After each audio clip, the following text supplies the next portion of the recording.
नमस्ते दोस्तों, स्वागत है आपका हमारे चैनल STH में। आज हम आपको पैदल चलने से संबंधित सभी सवालों के जवाब देने की पूरी कोशिश करेंगे। तो चलिए स्टार्ट करते हैं आज की वीडियो। सवाल नंबर 1, रोज़ाना 30 मिनट पैदल चलने से शरीर में क्या बदलाव आता है।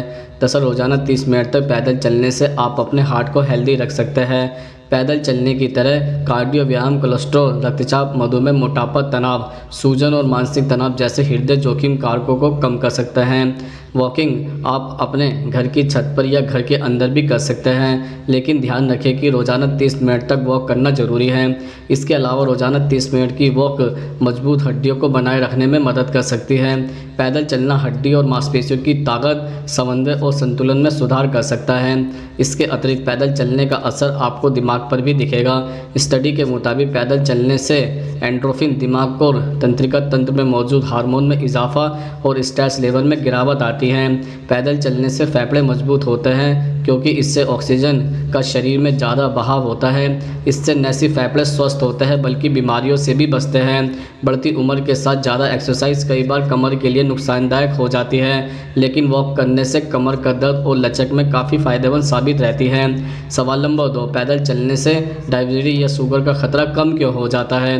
दरअसल चलना ब्लड शुगर लेवल को नियंत्रण करने में मदद कर सकता है और इस प्रकार डायबिटीज के विकास के जोखिम को कम कर सकता है। व्यायाम करने से मांसपेशियों को ब्लड शुगर को अवशोषित करने और ब्लड प्रेशर को कम या ज़्यादा होने से रोकने में मदद कर सकता है। साथ ही ब्लड प्रेशर को कंट्रोल करने के साथ ब्लड शुगर लेवल को बैलेंस करने में मदद कर सकता है। आपको 3 से 5 मिनट की धीमी गति से चलने के साथ शुरुआती करनी चाहिए और फिर 5 से 10 मिनट के लिए मध्यम गति से टहलना चाहिए। इसी प्रकार से आपको टहलना चाहिए। सवाल नंबर 3, पैदल चलने से पाचन तंत्र मजबूत कैसे होता है। दरअसल अध्ययन की माने तो रोज़ाना लगभग 30 से 45 मिनट तक टहलने से आपके शरीर में प्रतिरक्षा प्रणाली की कोशिकाओं की संख्या बढ़ सकती है और समय के साथ यह वास्तव में बेहतर परिणाम दे सकता है। पैदल चलने से आपके शरीर की रोग से लड़ने की क्षमता बढ़ सकती है। दिन में कम से कम 20 मिनट पैदल चलने से इम्यून सिस्टम को बूस्ट करने में मदद मिल सकती है। सवाल नंबर 4, उल्टे पैदल चलने से शरीर पर क्या प्रभाव पड़ता है। दरअसल हम सामान्यतः सामने की ओर ही आगे बढ़ते हैं, जिससे हमारे पैर के पिछले हिस्से में मौजूद मांसपेशियों का इस्तेमाल नहीं हो पाता। इसलिए जब आप रिवर्स वॉकिंग करते हैं तो वह मांसपेशियां भी गति में आ जाती है और आपके पैर मजबूत होते हैं। उल्टे चलने से संतुलन में सुधार आता है और यह हैप्पी हार्मोन रिलीज करता है जो आपकी संवेदना को शांत रखता है। अगर आप कमर दर्द से छुटकारा पाना चाहते हैं तो हर रोज़ कम से कम 15 मिनट रिवर्स वॉकिंग या उल्टा चलना चाहिए। सवाल नंबर 5, ब्रिस्क वॉक से वज़न तेज़ी से कम कैसे हो जाता है। दरअसल एक्सपर्ट के अनुसार तेज़ चलने को ब्रिक वॉक कहते हैं।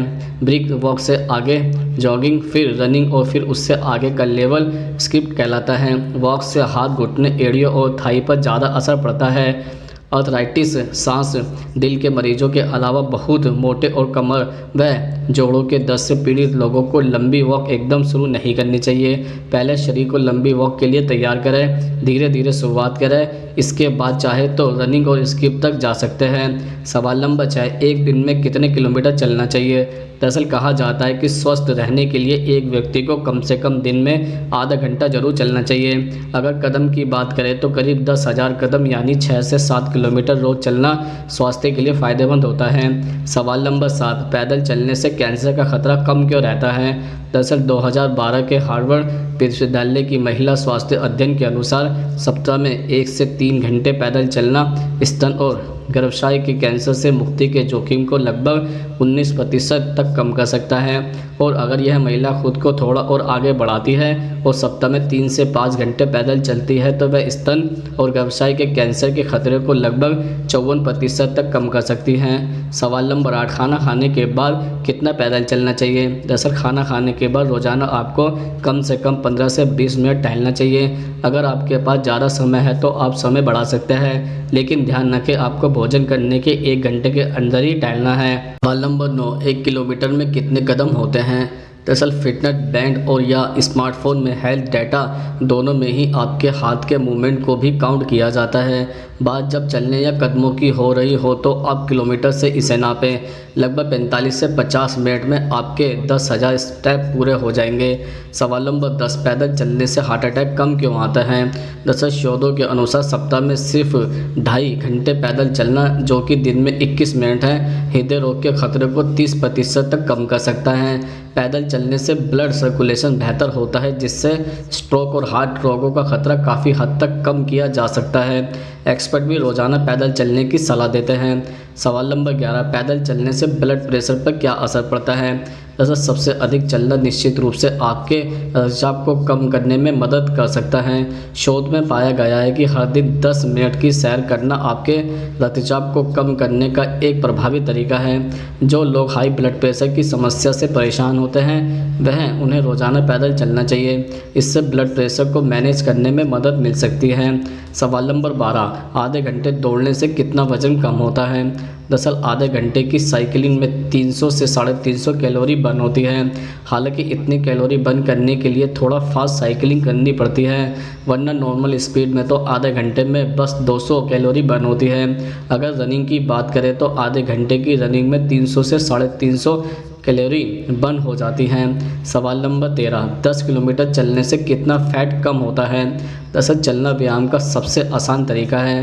पैदल चलने से लगातार कैलोरी बर्न होती है, जिससे वज़न घटाने में काफ़ी मदद मिल सकती है। इससे मोटापे के खतरे को भी दूर किया जा सकता है और हमेशा अपने वज़न को कंट्रोल में रखा जा सकता है। एक अनुमान के अनुसार एक व्यक्ति जब 1000 कदम चलता है तो वह 30 से 40 कैलोरीज तक जला देता है, यानी 10,000 कदम पर आसानी से 300 से 400 कैलोरी बर्न की जा सकती है।